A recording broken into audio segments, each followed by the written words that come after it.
essa minha voz de locutor durante a gripe. Espero chegar até o fim, se Deus quiser. Mas queria ler um texto. Aliás, queria meditar nesse texto. E está em Lucas, no capítulo 21.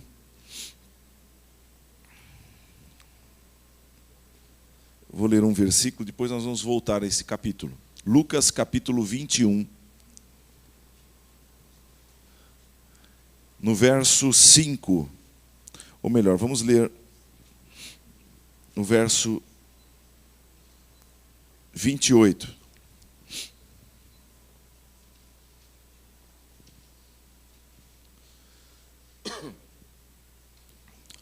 Lucas 21, verso 28, diz assim: Ora, quando estas coisas começarem a acontecer, olhai para cima e levantai as vossas cabeças, porque a vossa redenção está próxima. Vamos ler novamente? Ora, quando estas coisas começarem a acontecer, olhai para cima e levantai as vossas cabeças, porque a vossa redenção está próxima. Feche os seus olhos mais um instante. Pai amado, nós queremos nos posicionar adequadamente, Senhor, diante dos desafios da vida. O Senhor não nos tem deixado nesta terra em vão. O Senhor não nos chamou à existência para esse tempo em vão. O Senhor chamou a cada um para a existência nesse período. O Senhor poderia ter nos feito nascer no passado, há séculos atrás. Ou, Senhor, o Senhor poderia até, dependendo do quanto temos para frente, fazer-nos nascer no futuro. Mas o Senhor nos trouxe aqui hoje. O Senhor nos trouxe a existência nesse tempo. Nós existimos nesse tempo, nesse curto espaço de tempo na terra, para um propósito, com uma finalidade. Não foi em vão que o Senhor nos chamou. Queremos entender isso, Pai, para não perdermos tempo. Queremos entender isso, Senhor, para nos posicionarmos corretamente diante de Ti, da Tua palavra, Senhor. Queremos estar preparados para cumprirmos o propósito que o Senhor tem para nós neste tempo de vida. Abre os nossos olhos, Senhor, e ajuda-nos a nos posicionar de maneira correta diante dos desafios, Senhor, que o Senhor tem posto a Tua igreja na terra neste período. Nós colocamos nossas vidas nas Tuas mãos. Fala conosco, ó Pai. Nada, Senhor, venha roubar o que o Senhor tem preparado para nós e que o Senhor mesmo fale através da Tua palavra e do Teu Espírito aos nossos corações. Sem Ti, nada podemos fazer. Em nome de Jesus. Amém.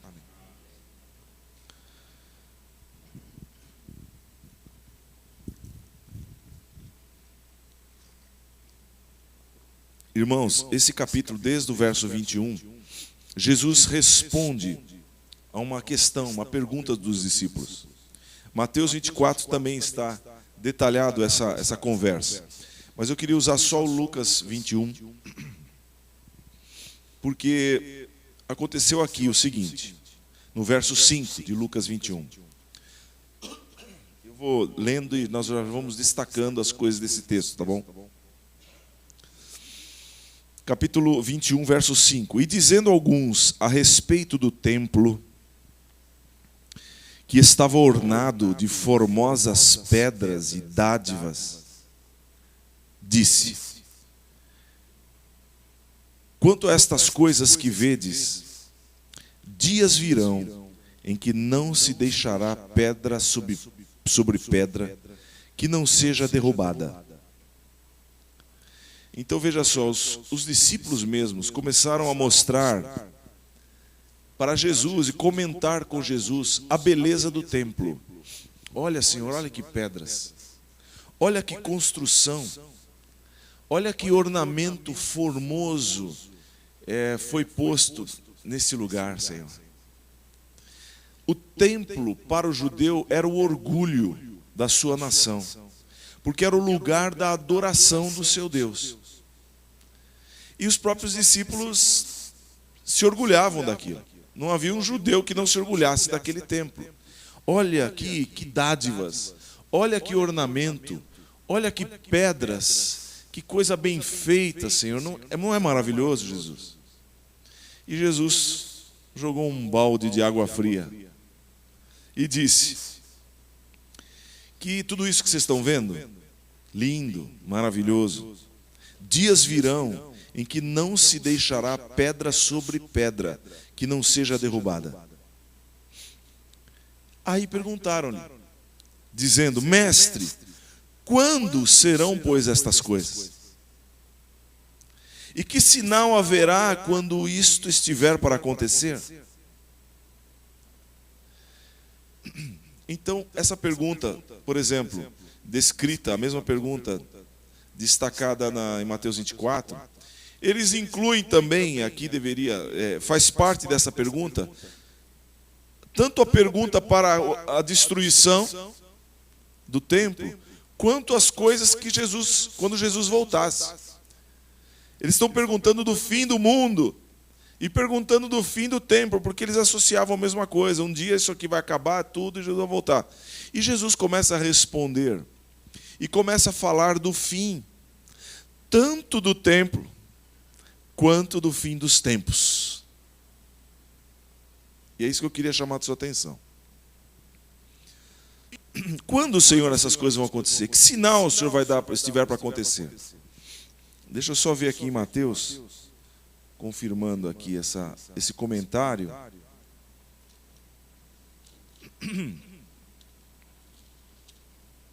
Mateus 24.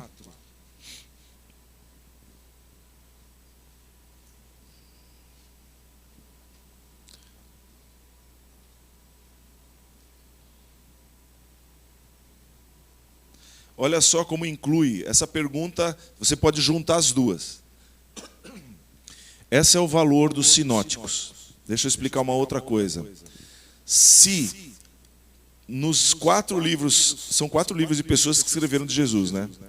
Se nos 4 livros se repetissem as mesmas palavras, você poderia ficar na dúvida. Porque quando se repete coisa igualzinha, alguém copiou de alguém. Mas quando eles dizem, cada um fala uma coisa diferente, é uma certeza de que aquilo é verdadeiro. Porque cada um naturalmente dá e chama atenção para aquilo que lhe é importante quando escreve algo, quando conta uma história. Então, se você for contar amanhã desse culto, você que está sentado desse lado vai falar de acordo com o que você viu aí. Você que está sentado desse lado vai falar de acordo com o que você viu. Mas se juntarmos os 2 testemunhos, você tem o completo. Quanto mais juntarmos o completo, certo? Em Lucas, a pergunta está escrito: Mestre, quando serão, pois, estas coisas? E que sinal haverá quando isto estiver para acontecer? Aí Jesus começa a responder. Em Mateus, eu vou ler só o começo para você entender isso. 24, verso 1. E quando Jesus ia saindo do templo, aproximaram-se dele os seus discípulos para lhe mostrarem a estrutura do templo. Mesma coisa, com outras palavras, mostrando a beleza da estrutura. Jesus, porém, lhes disse: Não vedes tudo isto? Em verdade vos digo que não ficará aqui pedra sobre pedra que não seja derribada. Mesma coisa. Olha só, verso 3. E estando assentado no Monte das Oliveiras, chegaram-se a ele os seus discípulos em particular, dizendo: Dize-nos, quando serão essas coisas? E que sinal haverá da tua vinda e do fim do mundo? Então completou. O questionamento dos discípulos tinha a ver, como ele falou que não ia ficar pedra sobre pedra, eles queriam saber quando que isso vai acontecer. Quais serão os sinais da tua vinda e do fim do mundo? Então eles perguntaram algumas coisas juntas. E Jesus respondeu. Então aqui, só para você entender que Jesus está falando dos acontecimentos históricos que iriam se suceder ali e também falar do final dos tempos. Por isso você vai entender aqui esse texto algumas coisas. Bem, Lucas 21, voltando, no verso 8, Jesus começa a responder. E vamos destacar aqui algumas coisas importantes. Eu vou só pincelar hoje, viu, irmãos? É a título de instigar aí a busca. Jesus, respondendo à pergunta, começou dizendo, verso 8 de Lucas 21, Vede, não vos enganem, porque virão muitos em meu nome, dizendo, sou eu, e o tempo está próximo. Não vades, portanto, após eles. Jesus está dizendo que no final dos tempos, seriam tempos de engano, muito engano. Inclusive algumas pessoas diriam que eles são o próprio Cristo. Sou eu, aqui está dizendo eu sou o Cristo. Eu sou o Messias que deveria vir ao mundo. E isso não é espanto, porque é aplicável para o final dos tempos, um momento de engano muito grande, mas aconteceu na história judaica, porque lá pelo ano 100 e pouco, 130, até o ano 130 apareceram pelo menos dois rabinos dizendo que eram o Messias para o povo de Israel. Eu tinha o nome deles anotado lá, acabei não trazendo. 2 rabinos disseram, eu sou o Messias que devia vir. Começaram a ensinar e levou um grupo atrás deles. Então começou a se reproduzir esse assunto. Mas a gente entende também que Jesus está falando do final dos tempos. É um tempo de engano. E a gente entende que Jesus está falando isso pelos outros textos que falam de engano. Mas como? Será que eu vou ser enganado? Dá a impressão que se aparecer alguém dizendo que Jesus está aqui na esquina, eu que conheço a Bíblia, sou cristão, logo vou saber que é mentira. Mas ele não está falando só disso. Ele está falando de pessoas que vão achar que existe salvação em coisas enganosas. Por exemplo, não precisa abrir em Hebreus 3:13, diz assim, antes exortai-vos uns aos outros todos os dias, durante o tempo que se chama hoje, para que nenhum de vós se endureça pelo engano do pecado. O problema é que esse engano endurece o coração. Pessoas enganadas pelo pecado têm o coração endurecido, começam a ficar endurecidas, insensíveis à verdade, e começam a se desviar do caminho do Senhor. Isso é um problema sério. E todos os textos que falam de engano falam, toma cuidado, vigie, é o que Jesus fala também nesse texto. Por exemplo, deixando toda a malícia, esse texto está em 1 Pedro 2:1. Deixando, pois, toda a malícia e todo o engano, e fingimentos, e invejas, e todas as murmurações, são coisas que vêm juntas. 2 Pedro 3,17 diz, vós, portanto, amados, sabendo isto de antemão, guardai-vos de que, pelo engano dos homens abomináveis, sejais juntamente arrebatados e descaiais da vossa firmeza. Ele está chamando a atenção, acordem. Existe um perigo aqui de ser enredado por homens abomináveis.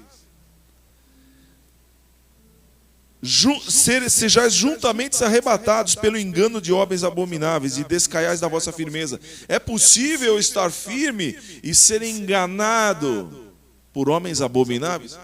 É um risco. Por quê? Porque os tempos do fim serão tempos de engano. São pessoas que serão enganadas por doutrinas errôneas. Eu sei o que é isso, na pele.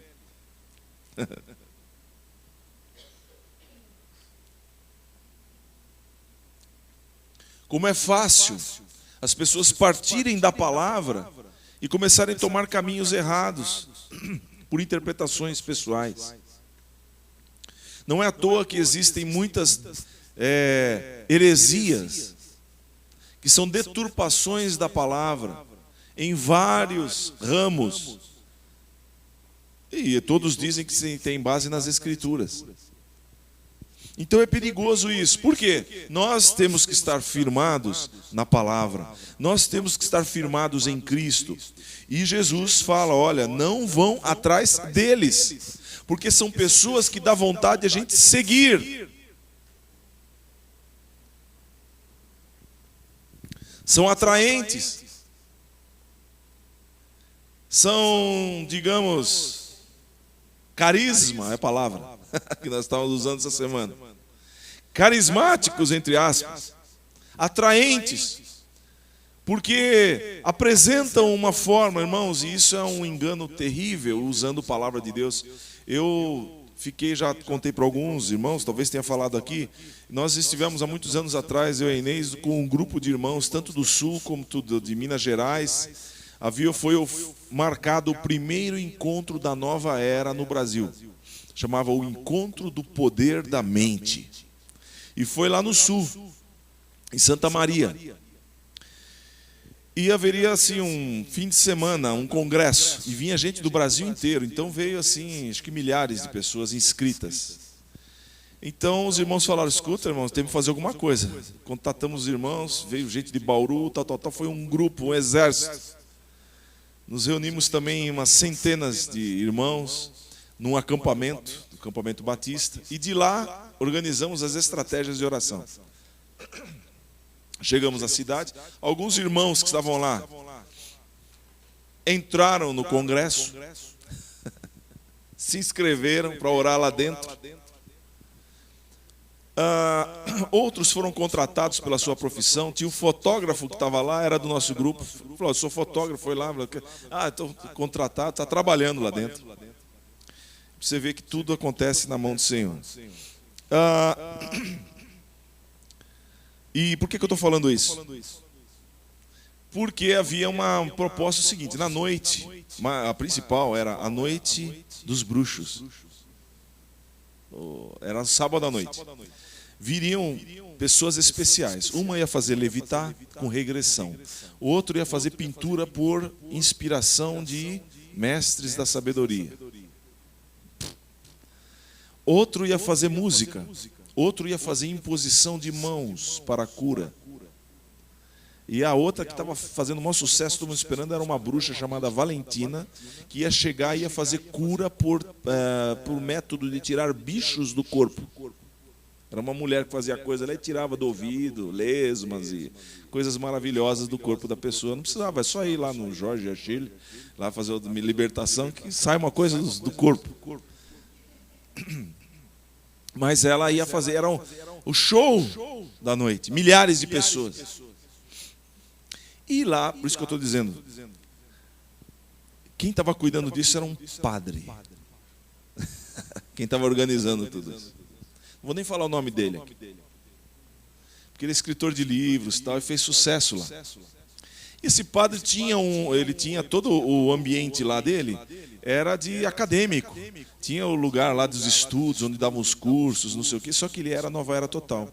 Então ele chegava e o pessoal que estava lá dentro saía e contava para a gente. E a gente ficava orando lá fora do ambiente. De manhã, de tarde, de noite. Foi uma batalha aquilo. 5 dias. Fomos orar nos lugares chaves da cidade. Aconteceram coisas tremendas, não vai dar para contar tudo agora. Mas esse padre, quando tomava a palavra diante daquela multidão, ele começava a falar textos bíblicos. A matéria dele era bíblica. E quando chegava ao final, ele deturpava. Então ele falava, veja o que está escrito. Jesus disse, o reino de Deus está dentro de vós. O reino de Deus está dentro de você. Por isso que você é a chama de Deus. O próprio Deus habita em você. Então você é Deus. Você estava gostando, né? Você estava até gostando, olha o erro, né? Mas é isso o problema. Então, quando ele pegava a palavra, os irmãos diziam, esse camarada tem uma unção às invertidas. Porque é atraente ele falando. Quando ele fala, ele usa o texto bíblico e vai usando o texto bíblico e depois faz uma aplicação errada. E as pessoas lá, que lindo! É uma unção maligna para alcançar o coração, deturpando a palavra. Esse padre teve que ouvir muitas. Aconteceu coisas tremendas lá. Um dia eu conto para vocês os detalhes disso. Mas ele teve que dizer uma coisa, só preciso contar essa. Por último, a noite dos bruxos foi um arraso, acabou, porque a Valentina que desceu, tinha um grupo nosso orando no hotel onde ela ia chegar. O pessoal ficou lá orando, não sabia por que, na porta. Chegou um carro, alguém teve um discernimento do Espírito, ela está ali naquele ônibus. E quando chegaram na porta do ônibus, fizeram um corredor para ela descer. Desceu o pessoal dos ônibus e a mulher ia na porta, não conseguia descer. Não conseguia, os irmãos orando, ela não conseguia. De repente ela desceu. Aí um deles falou assim, és a Valentina? Sim. Aí ele pediu, dá um autógrafo para mim. Aí ela foi lá e deu um autógrafo. O outro veio por trás e falou assim, em nome de Jesus, você não vai fazer nenhum sinal aqui no Brasil. Nós desautorizamos você, em nome de Jesus. Ela começou a tremer, voltou correndo. O segurança estava com ela, imediatamente, espertamente, puxou o papel da mão do outro irmão, para não ter provas. Ela subiu o ônibus. Aí os irmãos falaram, pronto, irmão, já damos o recado, vamos embora. Foram sair daquele grupo.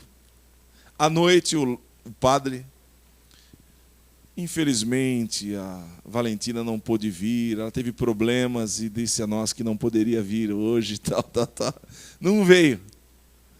Então, o máximo da noite ficou o seguinte, a mulher que ia fazer levitação, tinha que fazer alguma coisa, porque o outro lá tocou música, não fez nada. O outro pintou, só mostrou os quadros. Não aconteceu nada, o outro foi lá para a imposição de mãos, um monte de gente ansiosa, os pastores que estavam lá falaram, irmãos, chocados, gente ansiosa, doença grave, querendo que o outro impusesse a mão. Ele falou, não, só 3 ou 4 só. Foi lá, impôs as mãos, não aconteceu nada. E quando foi fazer levitação e regressão ao mesmo tempo, preciso de homens fortes aqui para segurar essa moça deitada. Subiram só irmãos lá que estavam sentados, um monte de irmãos. Subiram, ficaram ao redor da irmã assim, da pessoa deitada, e ela falando, você está se concentrando? Estou. Você está aqui porque, você não está saindo daqui agora. Você está saindo desse ambiente. Você está conseguindo? Não. Por quê? Esse rapaz aqui está dizendo, eu te amarro em nome de Jesus. O povão começou a rir. Aí ela falou, olha só, você vê como é que é a coisa. É verdade, filho? Fone para ele. É verdade. Por quê? Aí ele falou, posso falar? Posso. Aí pegou o microfone e falou, Nova Era é a religião do anticristo, gente. Vocês não estão percebendo? Acabou com o negócio. Nós estamos aqui todos esses dias, eu estou aqui todos esses dias, vocês estão vendo que eles estão usando a Bíblia, mas estão falando do diabo, essas coisas são todas espirituais malignas. Vocês não estão percebendo isso, gente? É a religião do anticristo. Os seguranças vieram, já pegaram, agarraram ele, deram nó nele e tal, e já foram levando para trás. O padre pegou correndo e falou assim, olha, ele tem razão, mas veja só, e começou a fazer, falou que tinha razão. Só para terminar, o irmão que estava tirando fotografia, coisa de cinema, irmão, se pudesse. Ele estava com as máquinas assim, prenderam o camarada e os seguranças estavam levando para levar para um policial que estava lá fora. Ele chegou, abriu a carteira e fechou, eu sou autoridade, deixa que eu levo. Pegou o irmão, botou no corredor e falou assim, vai embora, cara, vai embora. E o povo foi saindo aos montes, dizendo, marmelada. Aquele lá foi engano. Mas só não aconteceu porque o povo de Deus estava orando 5 dias em jejum, dia e noite. 24 horas de oração ali naquela cidade. Então, irmãos, é possível interferir nas ações do diabo. Amém? Aconteceu muita coisa lá, nós ficamos assim, abismados com o que aconteceu. Ficou na história. Mas aquele homem falando era o espírito do engano. Estamos vivendo, entrando no começo disso. Olha só, Efésios 4, 22. Que quanto ao trato passado vos despojeis do velho homem que se corrompe pelas concupiscências do engano. Então o engano é em várias áreas. E mais, Marcos 4,19. Mas os cuidados deste mundo e os enganos das riquezas e as ambições de outras coisas, entrando, sufocam a palavra e fica infrutífera. Então os enganos da riqueza, riquezas também enganam. Então é simples, entre aspas, não é tão difícil a gente ser enganado. Porque o engano entra na parte falha do homem, entra na parte carnal humana. Insensibiliza o espírito se não estivermos firmes. Tanto que todas as palavras são cuidado. E por último, para que não sejamos mais meninos inconstantes. Paulo está falando a respeito de ser instruído na palavra, se receber ministração de quem tem o dom de Deus, para fazer-nos crescer na fé, a estatura completa do varão que é Cristo, para que a gente não seja mais meninos inconstantes, levados em roda por todo o vento de doutrina, pelo engano dos homens, que com astúcia enganam fraudulosamente. Porque tem alguns que enganam erroneamente, na sinceridade estão errados. Outros enganam fraudulosamente, enganam de verdade, estão a fim de enganar mesmo, com dolo. E engoda.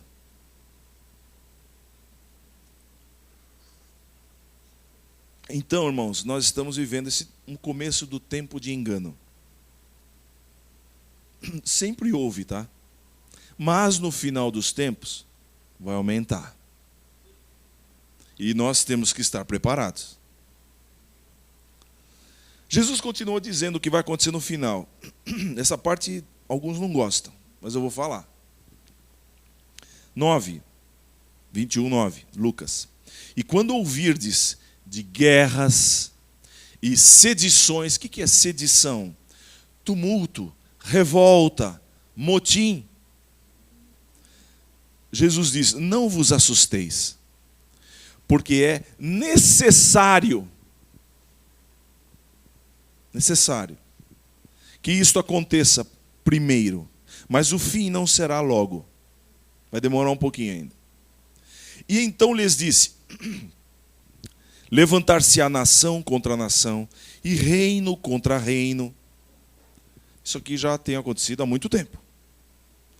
E haverá em vários lugares grandes terremotos. Aqui, eu tenho aqui, não pude trazer, não achei a revista que está. Tinha um gráfico, mostrando de ano em ano, de tempo em tempo, décadas e décadas, desde que se mede a sismologia lá, o sismógrafo, desde que se mede a quantidade de terremotos e a intensidade, o que tem ocorrido na Terra hoje. É um aumento, e alguns dizem que até em PG, multiplicado por si mesmo. Um aumento de quantidade de terremotos e de intensidade muito grande. A Terra aparentemente está num pico, está indo para um pico de abalos. Jesus falou, haverá grandes terremotos. Então, tanto que nos Estados Unidos lá, aquele que tem na Califórnia, tem uma rachadura lá. Eles estão esperando o Big One. É aquele maior. Estão esperando.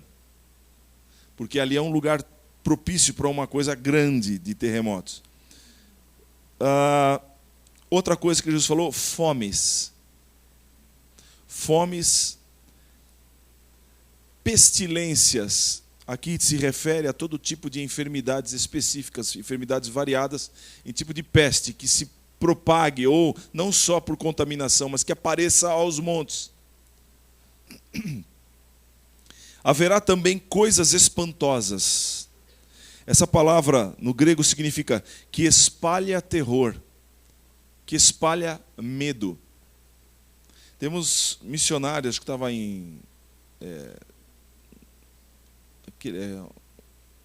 do Ebola, esqueci o nome do Congo, é um dos lugares mais pobres ali. Da África é o país mais pobre, o Congo. E lá apareceu, teve o Ebola. Uma doença que mata rapidinho, uma grande parte dos que são contaminados. Nem todos, mas a maioria. E eu estava lendo essas semanas atrás, voltou a aparecer numa determinada região o mesmo vírus. O desespero das pessoas saindo correndo. Até pessoas do hospital começaram a sair, porque elas têm que ter um preparo especial para atender as pessoas assim, senão contamina rapidamente. E apareceram, já morreram umas dezenas de pessoas, e toca fazer todo o preparo, as pessoas, as ONGs que vêm de fora, e se preparam para tentar parar aquela situação. Irmãos, é terrível, no lugar mais pobre da África. Bom, coisas espantosas, coisas que espalham terror, medo, e grandes sinais do céu. Mas antes de todas estas coisas, lançarão mão de vós e vos perseguirão, entregando-vos às sinagogas e às prisões e conduzindo-vos à presença de reis e presidentes, por amor do meu nome. Aí ele diz essa frase: e vos acontecerá isto para testemunho. Esse aqui alguns colocam, só leem acima, que a perseguição é que vai acontecer. Não, é tudo que está em cima, foi dito em cima, é listado acima. Desde os guerras, sedições, levantar-se-á nação contra nação, ele está explicando, terremotos, fomes, pestilências, coisas espantosas, sinais do céu e perseguição. E tudo isso vos acontecerá para testemunho. Ele está dizendo que o povo de Deus ia sofrer também, não só as perseguições, mas as coisas que estão antes. Pestes, fomes, terremotos. O povo de Deus também sofre com isso. Temos que ser adultos e entender estas coisas, irmãos. É sempre bom lembrar, o pastor Rolando hoje é uma bênção lá na Bolívia, não é? Grandes milagres têm acontecido na mão dele. Ele teve experiências fundamentais com a própria família. A esposa dele foi curada milagrosamente na UTI. O pâncreas dela estava se desfazendo. Ela teve uma pancreatite aguda e ele ia perder a esposa. Ele nos contou que ele foi para casa, ele é médico. Foi para a UTI com a esposa, orou com ela estava, o médico, o amigo dele, falou: olha, estamos na unha. Os exames dela estão aqui. Ele olhou, estava tudo no final. Ele foi para casa, irmãos, e ele contou isso na rádio, por isso estou também contando assim. Nós entrevistamos ele. Ele foi para casa, se despiu, deitou-se sozinho em casa, deitou-se no chão, de braços abertos, de cara no chão. Falou: Senhor, eu não sou nada. Se o Senhor tirar minha esposa, menos ainda. O que vai ser do meu ministério? O que vai ser da minha ação? E clamou ao Senhor uma interferência de Deus. E ele, depois de orar e depositar o coração na presença de Deus, foi para lá. Voltou para a UTI. Foi lá e começou a orar com a esposa. Depois que ele começou a orar com a esposa, ele falou que a presença de Deus entrou naquela UTI e aqueceu o lugar. E a esposa acordou. E falou: estou sentindo bem. E a presença de Deus encheu, e aquele lugar começou a se encher de paz, de paz. E eles começaram a chorar juntos e orar, chorando juntos pela presença de Deus. Até que amanhã fizeram outro exame. De manhã o médico veio e falou assim: o que aconteceu? Me explica isso. Rolando, você sabe que o médico era incrédulo. E o Rolando dizendo: está na mão de Deus. Você é médico, você sabe o que eu estou falando. E mostrando os exames ruins para ele. De repente vem um exame. Não pode ser. Deve estar errado. Vamos fazer outro.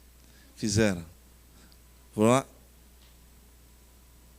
Eu tenho que dizer que aconteceu um milagre aqui. Não é assim que isso funciona. A mulher rapidinho restaurou o pâncreas, foi curada. Por outro lado, irmãos, a filha dele, apareceu um carocinho, foi lá ver, tumor. Câncer. Veio para cá, tratamento, oração, igreja intercedendo, alguns se lembram, não lembram? Oramos, intercedemos, e ela melhorou e piorou. Passaram-se 2 anos, quase 2 anos, 1 ano e meio. Veio aqui, não veio? Veio aqui, falou, agradeceu. As orações, ela melhorou 1 ano e meio de tratamento e ela continuamente. Passou-se um tempo, voltou o câncer com tudo e ela morreu. E foi o que eu falei para ele: pastor, como você sente isso? Deus interfere e salva a sua esposa, Deus não interfere e leva a sua filha. Como entender isso?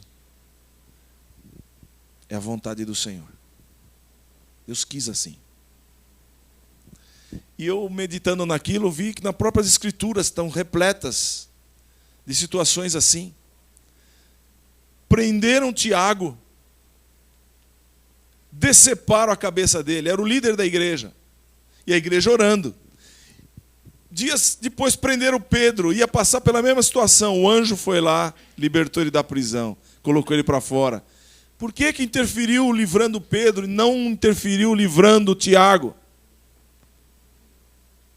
Não há uma explicação nas Escrituras desse especificamente. O que existe, que nós podemos entender, é: o Senhor cumpre a sua vontade, seja na vida, seja na morte dos seus filhos.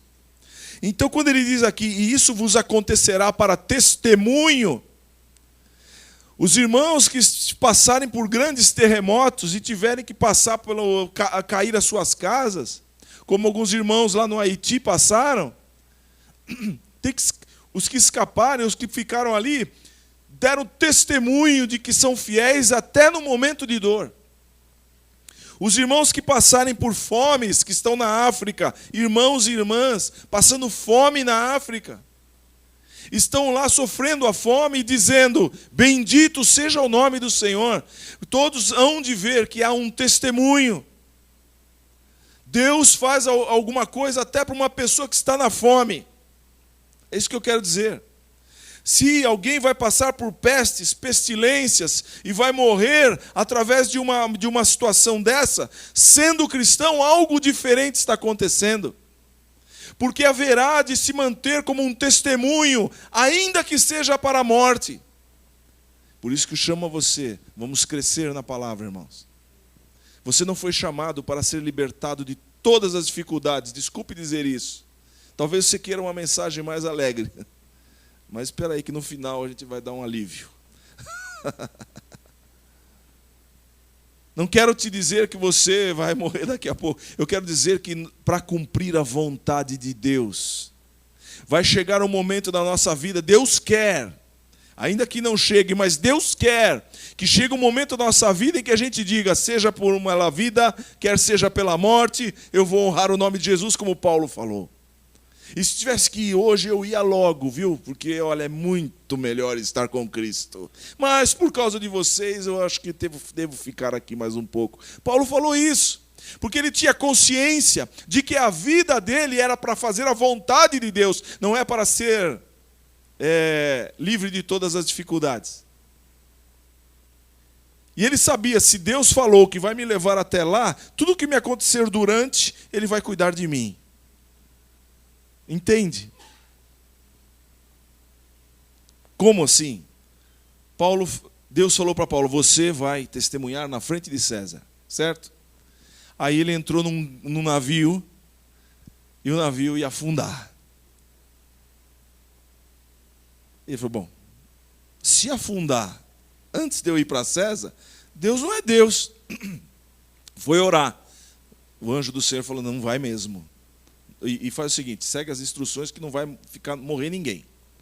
Aí ele levantou e falou assim, pessoal, o anjo do Senhor me avisou, o Senhor me falou, que não vai se perder ninguém do navio. Esse cara é louco, nós estamos morrendo aqui. Joga tudo na água. Paulo avisou todo mundo, não vai se perder ninguém. E o navio bateu lá, encalhou, começou a arrebentar, o pessoal se jogou na água, foram parar na ilha de Malta e não se perdeu ninguém. Então ele tinha essa consciência para dizer, minha vida vai cumprir um propósito. E quando ele escreve a última carta a Timóteo, ele já estava sabendo, combati o bom combate, acabei a carreira, guardei a fé. Então, e não fala isso com tristeza, fala com alegria. E como eu disse aqui, acho que na reunião, Deus tem um trato fino com os seus filhos e filhas que estão ligados com Ele. Ele avisa antes. Ele avisou Pedro. O Pedro também escreveu, olha, já estou sendo avisado, já estou ficando sabendo que meus tempos já estão acabando. O Senhor vai me levar logo. Paulo já dizia, está chegando a minha hora. O Policarpo, quando foi na noite antes de ser preso, ele sonhou que o travesseiro dele pegava fogo. E ele falou assim, não vou fugir. Deus falou que está chegando a minha hora. Como? Porque tem uma visão certa do que é a vida e do tempo de vida e o que é a eternidade. Porque eu tenho que dar testemunho em toda e qualquer situação. Então Deus está chamando você para ser testemunha em todos os momentos. Para crescer até um instante em que não serão as coisas circunstanciais que vão abalar o seu testemunho. Sabe por que cristãos estão morrendo naqueles países? São mártires. Sabe por que a igreja na China prepara um missionário assim? Você quer ser missionário? Você sabe que você vai morrer? Vou preparar você para você ser morto, tá bom? Esse é o seminário na China. E eles falam, tá bom. Porque eles sabem que vão sair da China e não sabem se volta mais. Porque eles vão evangelizar onde? Quem é o país que está ao redor? Eles estão indo para Jerusalém. Eles vão passar pelos países islâmicos. E vão evangelizar o Islã. Então eles vão sabendo que possivelmente vão encontrar a morte. Mas por Jesus eu dou a minha vida. Esse é o preparo do missionário chinês. Quem falou isso foi alguém que sofreu bastante. Irmãos, para a gente não ficar na dor. Verso 14. Proponde, pois, se a minha voz chegar ao final, e eu não começar a falar fininho. Proponde, pois, em vossos corações, não premeditar como a vez de responder. Verso 15. Porque eu vos darei boca e sabedoria que não poderão resistir, nem contradizer todos quantos se vos opuserem. Até pelos pais e irmãos e parentes e amigos sereis entregues, e matarão alguns de vós. E de todos sereis odiados por causa do meu nome. Saiba disso. Mas tem uma coisa. Mas não perecerá um único cabelo da vossa cabeça. Ué. Matarão alguns de vocês. Serão odiados por todos. Mas não perecerá um único cabelo da vossa cabeça. Espera aí. O que ele está dizendo? Ele está dizendo que essa não perecer, não sofrer, nada no âmbito espiritual. Porque se vai matar é porque não escapou. Certo? Mas ele diz, está garantido. O que ele está dizendo assim, o teu relacionamento comigo está garantido.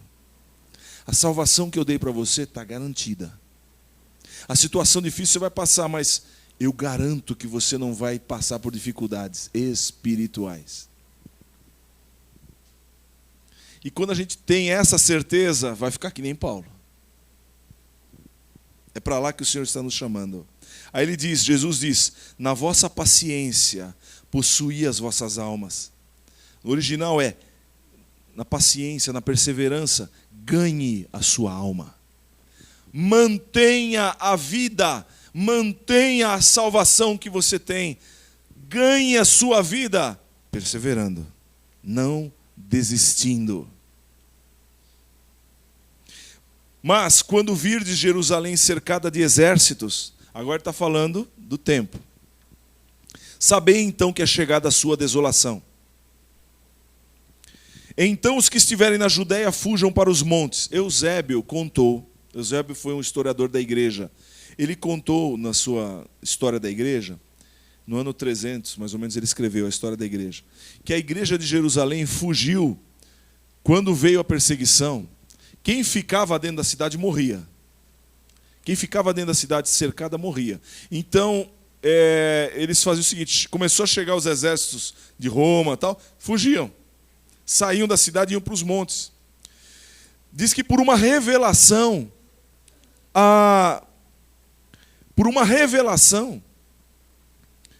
igreja, o corpo inteiro da igreja saiu de Jerusalém e foi para uma cidade depois do Rio Jordão, chamada Pela.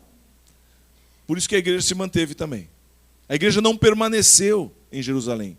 Os romanos vieram, cercaram Jerusalém, quem ficou morreu. E diz a história que, aliás, quem era o historiador lá era Flávio Joséfo, que era um general também romano e era judeu, acompanhou Tito, que era o general que comandou a entrada e invasão de Jerusalém, que o ódio dos soldados era tão grande contra os judeus de Jerusalém, que eles foram destruindo tudo, não sobrou nada.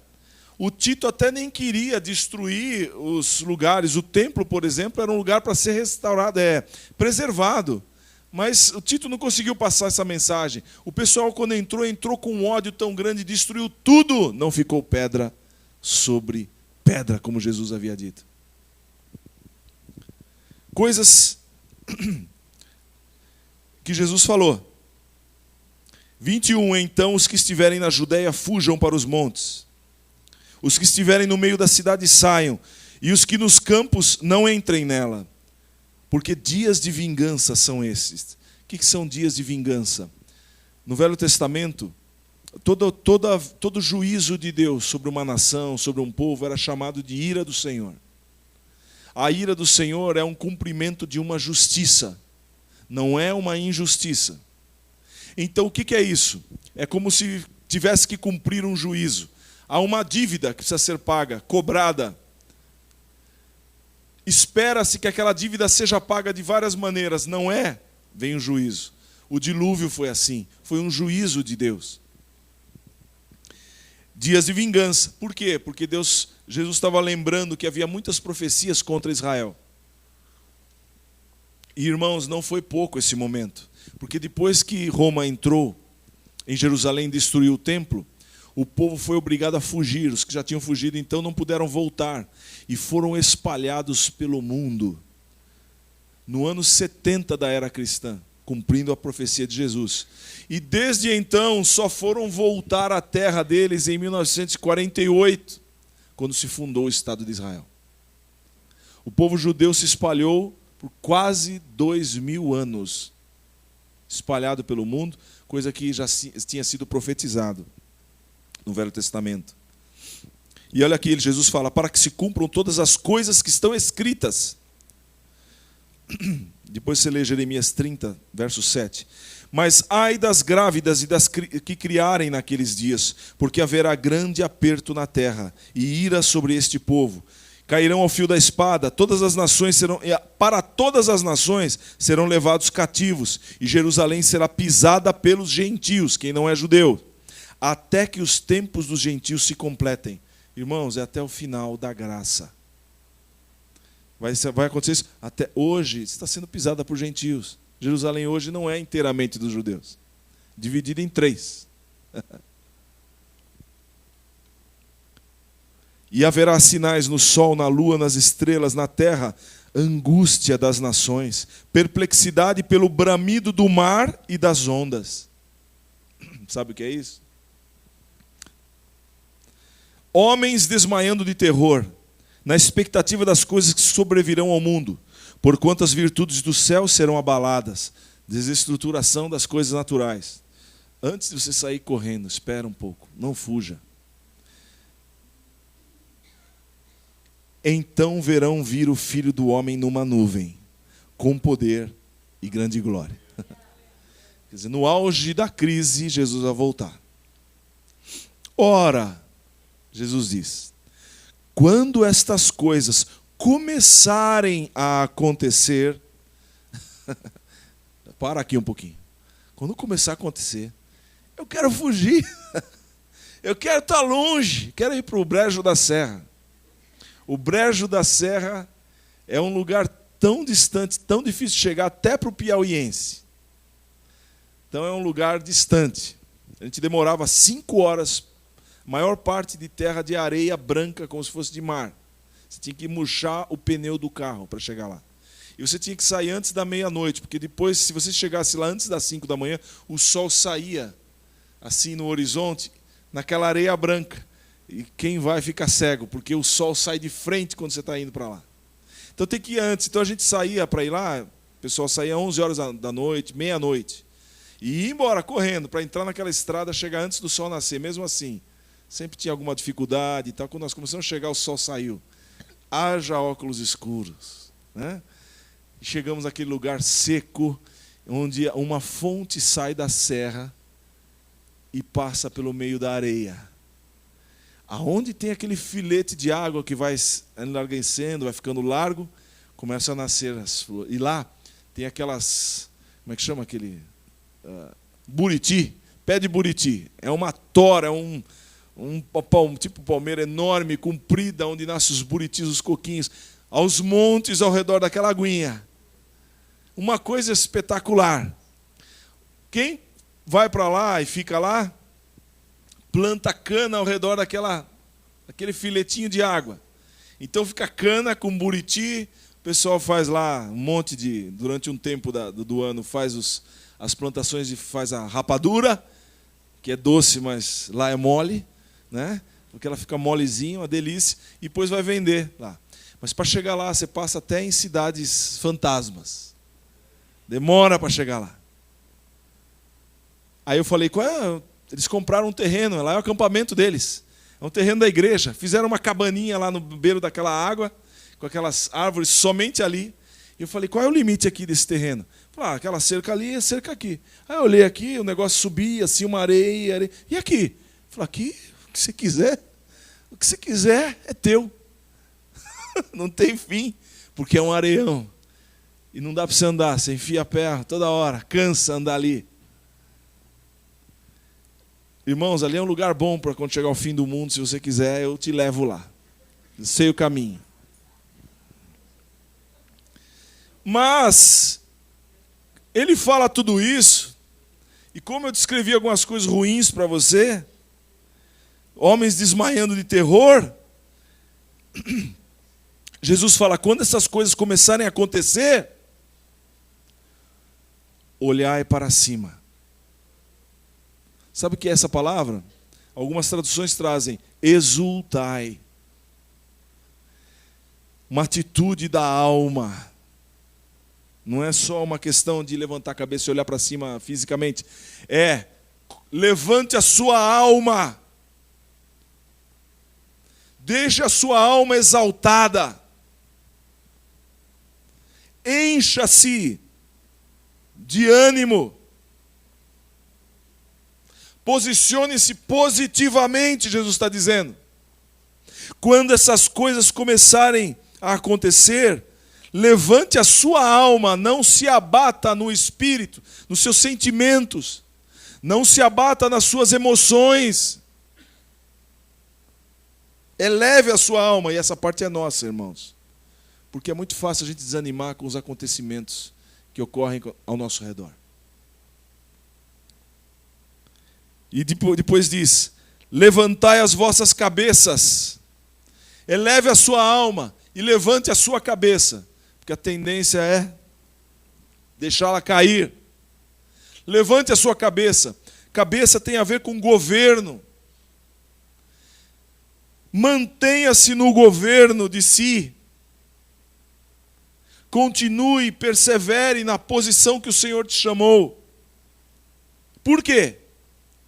Porque a sua redenção está próxima. Irmãos, se você tem ideia do que é a redenção, você terá bons motivos para sair daqui alegre. Se não tiver, talvez você precise entender melhor. Redenção significa libertação por pagamento de resgate. É como alguém que foi sequestrado e que vai ser liberto pelo pagamento de um resgate. Mas a situação é pior. Nós não estávamos simplesmente sequestrados, nós tínhamos uma dívida impagável. Jesus veio, pagou por nós e nos liberta. A nossa redenção está próxima. E essa redenção tem a ver com a restauração de todas as coisas. A renovação dos novos céus e nova terra. Onde não haverá mais choro, não haverá mais lágrimas, não haverá mais enfermidades, não haverá mais pestilências, não haverá mais terremotos, não haverá mais fomes, não haverá mais espanto, terror, medo, não haverá mais abalo das forças da natureza, tsunamis, não haverá mais morte. Será a situação em que Cristo terá governo de tudo e de todos. Ele vai estar governando todas as coisas. Então, quanto mais o tempo vai chegando, vai piorando a situação, mais alegre devemos ficar, mais exultantes, mais bem posicionados. Você que foi chamado e está de pé hoje, foi chamado para estar firme, esperando, porque o Senhor vai dominar isso tudo, vai se assentar no trono, e essas coisas que estão em desordem, em injustiça, vão acabar.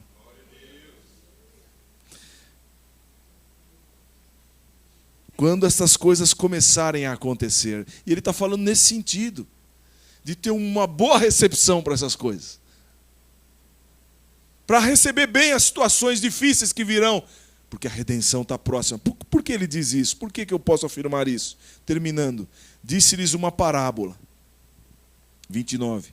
Olhai para a figueira e para todas as árvores. Quando já tem rebentado, isto é, começa a aparecer os rebentos das novas folhas, vós sabeis por vós mesmos, vendo-as, que perto está já o verão. Assim também vós, quando virdes acontecer estas coisas, sabei que o reino de Deus está perto.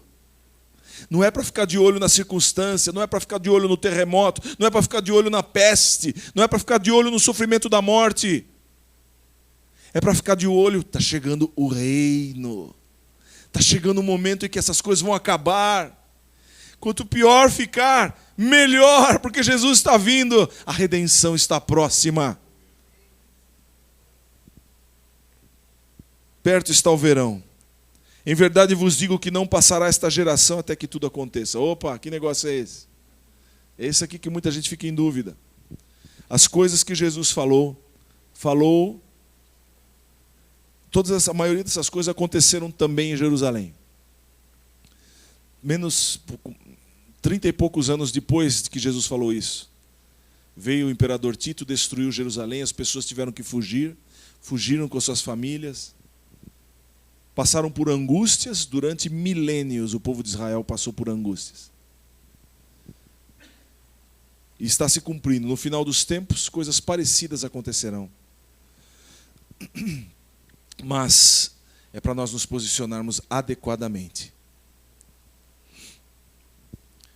Olhai por vós, não aconteça que em vossos corações se carreguem de glutonaria, embriaguez e dos cuidados da vida, e venha sobre vós de improviso aquele dia.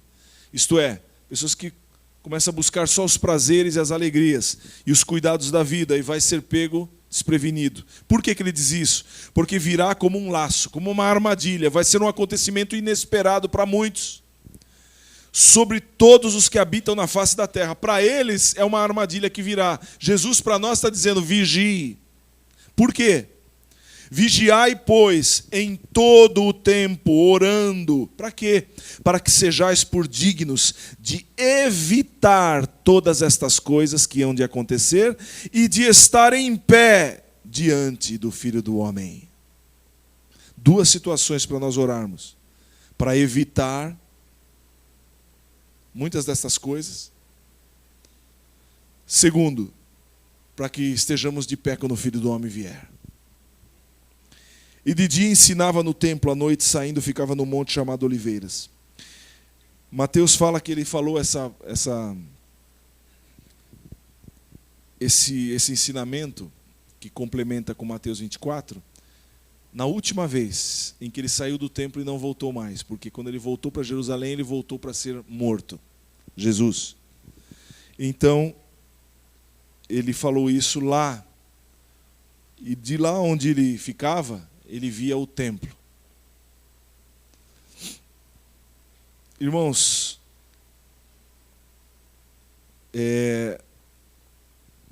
nós somos chamados para estar preparados para todas as coisas. Nunca, vocês podem não gostar dessa palavra de hoje. Alguns, vai me desanimar. Nunca você vai poder dizer que não ouviu isso. E com isso eu durmo em paz. Porque se amanhã ou depois você disser, Deus não é bom para mim, como alguns estão dizendo hoje, justamente porque estão sendo levados pelo engano, alguns dizem assim, Deus não é bom. Deus não é bom, se fosse bom não deixaria acontecer o que aconteceu comigo, com a minha família. Deus não pode ser bom, e começa a dizer estas coisas, e começa a levantar um grupo contra Deus, o que é muito comum. Se você perguntasse para Paulo, ele não diria isso. Para Pedro, ele não diria isso. Pelo contrário, por estar apegado a Jesus e a sua palavra, eles estavam firmes, inabaláveis. Quanto mais a situação está difícil, mais próxima a minha redenção. Quanto mais a minha idade vai chegando, quanto mais velhinho eu vou ficando, mais próxima a minha redenção. Entende? O espírito da coisa. Quanto mais as coisas estão achando, e talvez eu quero chegar a um tempo, e Deus me livre, talvez, eu não sei o que Deus tem para mim, mas quando eu chegar no meu tempo de ir, e eu começar a perceber que tiver que ir embora, seja por uma coisa, um acidente, uma situação, que Deus me livre e guarde, que eu estou na mão dele, por um acidente, por uma enfermidade, eu posso dizer, está chegando a hora. Está chegando a hora da minha redenção. Porque eu não quero, irmãos, tendo tanta riqueza para conhecer e viver de Deus, estar apegado às coisas desta vida. E digo isso sendo preparado. E eu gostaria que todos vocês fizessem isso. Que você esteja tão preparado que um dia você olhe para a morte e diga, você não vai me pegar, porque eu tenho vida em Cristo. Quando eu fechar meus olhos aqui, estarei na presença do Senhor. Dizer como aquela cega que ficou cega quando era bebê, não tinha memória de ter visto nada. E ela estava para morrer. E alguém disse para ela, como é que você sente, né? Passou a vida inteira sem ver nada. Falou assim, eu estou feliz. Por que está feliz? Deus foi muito bom comigo. Quando eu enxergar, a primeira pessoa que eu vou ver é Jesus. Meu privilégio de enxergar vai ser vendo a Jesus. Ela estava ansiosa por morrer. Então, irmãos, eu queria que essa coragem do Senhor nos envolvesse. Essa maturidade que vem pelo crescimento da palavra nos fortaleça. Para que enfrentemos as situações que Deus determinar para nós com uma força sobrenatural. Com uma certeza de que as coisas estão difíceis, eu não quero me abater. Eu vou exaltar a minha alma. Eu vou colocar os meus olhos nos céus. Está chegando a minha redenção. Minha redenção está próxima. Isso é aplicável, como Jesus falou, para os discípulos que iriam viver aquele momento de destruição de Jerusalém, as tribulações. Aplicável para quem está chegando ao final dos tempos. E aplicável para quem está passando por tribulações hoje individualmente. Vamos orar. Fecha os teus olhos. Vamos ficar de pé.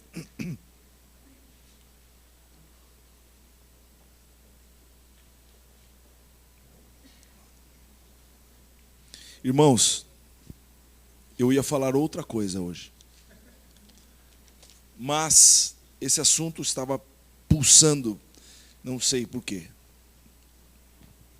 Mas, receba isso. Goste ou não, se é a palavra de Deus, absorva. Porque o Senhor quer marcar-nos com alguma razão. Pai amado, Tu és Senhor da nossa vida. E ser Senhor da nossa vida é ter o domínio sobre ela. É fazer grandes milagres e livramentos e utilizá-la de alguma maneira em que o testemunho seja maior. Senhor, nós queremos, o Senhor conhece a nossa natureza. O Senhor sabe que somos pó, Senhor. O Senhor sabe que nós não queremos nenhum sofrimento. E assim oramos também todos os dias. Senhor, tua palavra diz que nós somos chamados não só para absorvermos as riquezas do teu evangelho, mas para sofrermos por ti. Senhor, nós não sabemos o que é isso. Nós vivemos num país que nos dá liberdade de cultuar. Nós não sabemos o que é sofrer por ser mártir. Não sabemos o que é passar anos numa prisão, como irmãos e irmãs estão hoje em vários países, na Etiópia.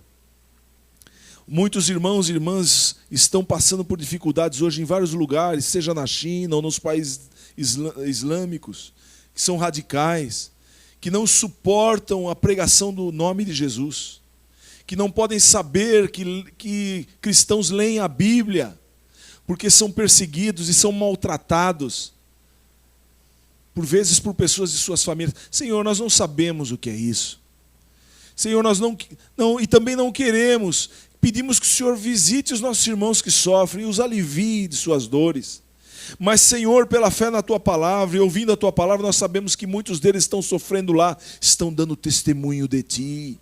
E por causa desse testemunho, pessoas estão sendo salvas, pessoas estão Te conhecendo, Senhor, e o Senhor está cumprindo o Teu propósito na terra.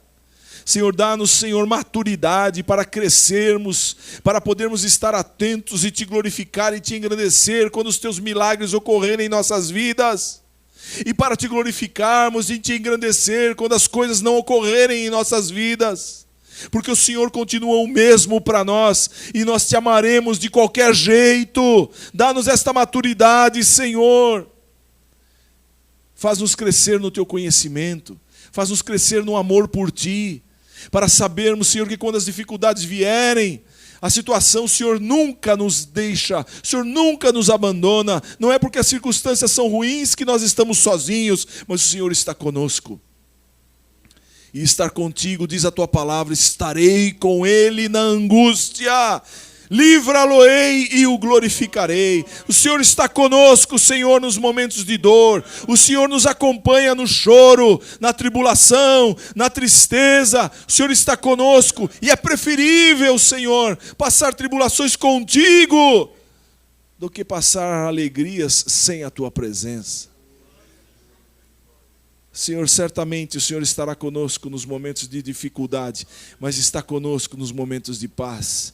Senhor, faz-nos crescer na Tua palavra, Senhor, e faz-nos sempre, Senhor, diante das tribulações, exaltar, Senhor, a nossa alma, levantar as nossas cabeças e aguardar com ansiedade, esperar o Teu reino entre nós, porque o reino de Deus está próximo. E a nossa redenção está próxima. Pai, bendito seja o Teu nome. E marca, Senhor, em nossos corações esta palavra. E confirma sobre nós, Senhor, este crescimento que o Senhor nos promete dar.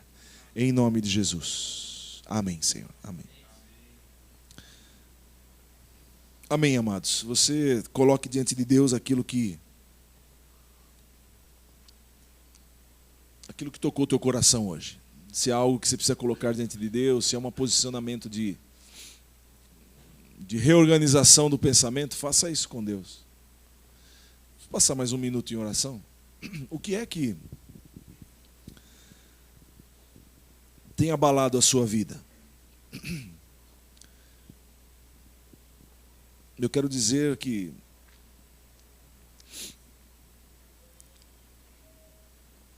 quer Deus livre ou não livre, Ele continua o mesmo. Quer Deus cure ou não cure, Ele continua o mesmo. Nós mudamos, mas Ele continua o mesmo. E Ele é poderoso para nos salvar. Há situações que pesam no seu coração, que te trazem dúvidas, que te trazem abalos. O Senhor está nos chamando para cima. Senhor, vê o nosso coração, Senhor. Que a Tua cura permeie os nossos corações agora.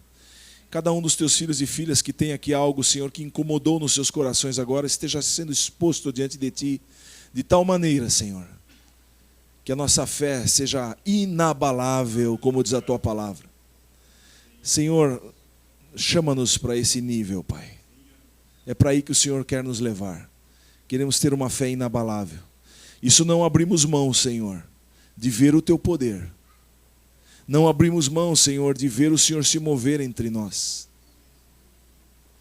Senhor, podemos suportar dores se o Senhor nos preparar. Senhor, a tua igreja suportou a perda de um líder, Tiago decapitado, mas pôde se alegrar porque um anjo tirou Pedro da prisão. Senhor, não deixa de operar os teus sinais em nosso meio, Senhor. Não deixa de operar os teus sinais em nossas vidas, Senhor. Nós dependemos disso, o Senhor sabe a nossa estrutura. Queremos crescer, mas não abrimos mão do teu mover entre nós. Continua a trazer, Senhor, o livramento do inferno, Senhor. Continua a amarrar os demônios em nosso meio. Continua, Senhor, a amarrar toda a armadilha de Satanás em nosso meio. Porque Satanás não terá direito sobre a tua igreja. Estamos falando de sofrer quando o Senhor permitir, mas não aceitamos a obra do inferno, querendo destruir nossas casas, nossos lares, nossas famílias. Nós queremos nos levantar com autoridade contra o inferno, declarar: você não tem autoridade sobre as nossas casas, não tem autoridade sobre a nossa igreja, não tem autoridade sobre esta família. Em nome de Jesus, você está desautorizado neste lugar. Senhor, nós não queremos confundir as coisas. Esclarece-nos, Senhor. As obras do inferno nós vamos pisar sobre elas. As dificuldades que havemos sofrer por causa do teu nome, queremos estar preparados. Prepara-nos, Senhor, enche-nos da tua alegria em toda e qualquer situação. É o que te pedimos em nome de Jesus. Amém, Senhor. Amém. Amém. Glória a Jesus, amados. Pode sentar por um instante?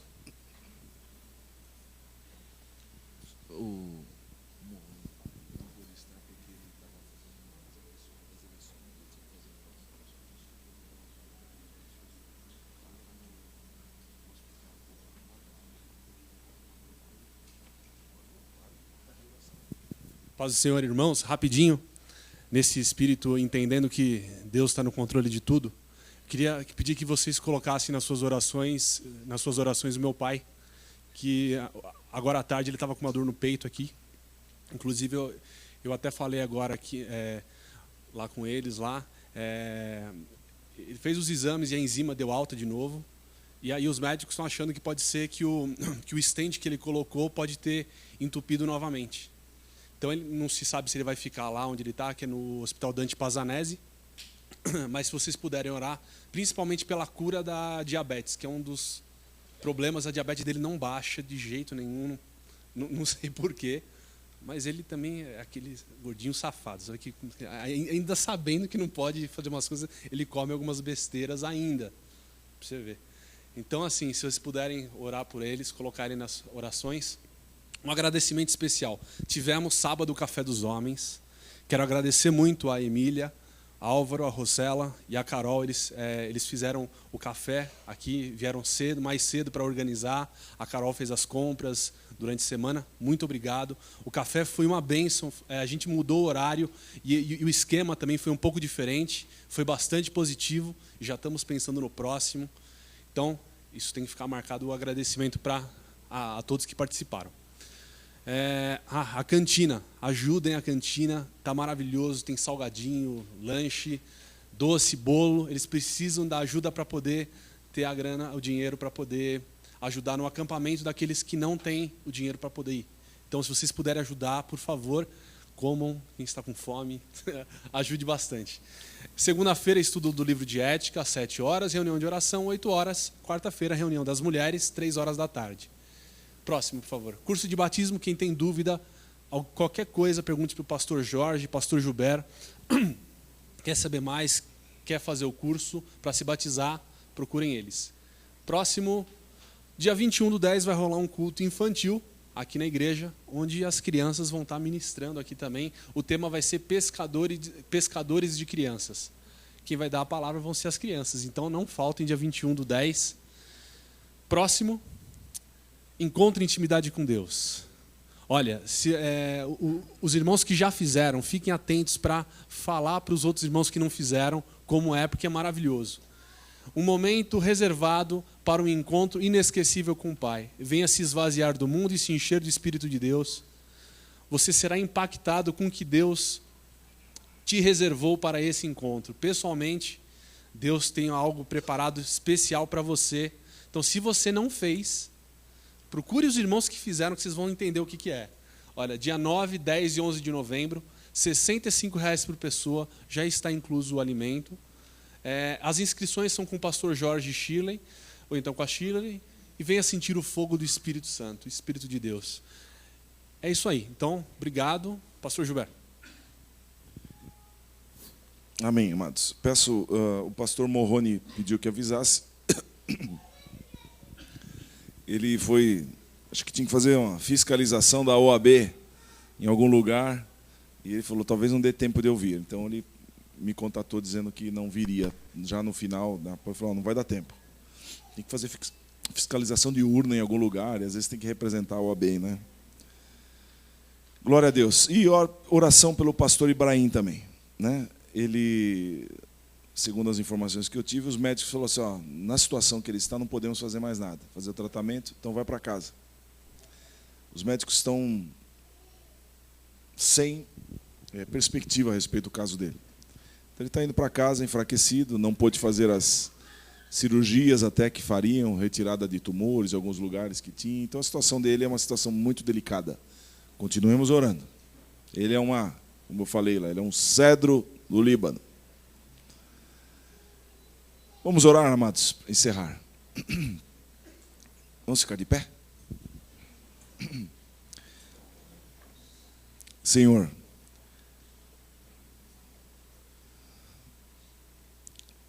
obrigado, Pai, porque o Senhor é o mesmo ontem, hoje e será eternamente.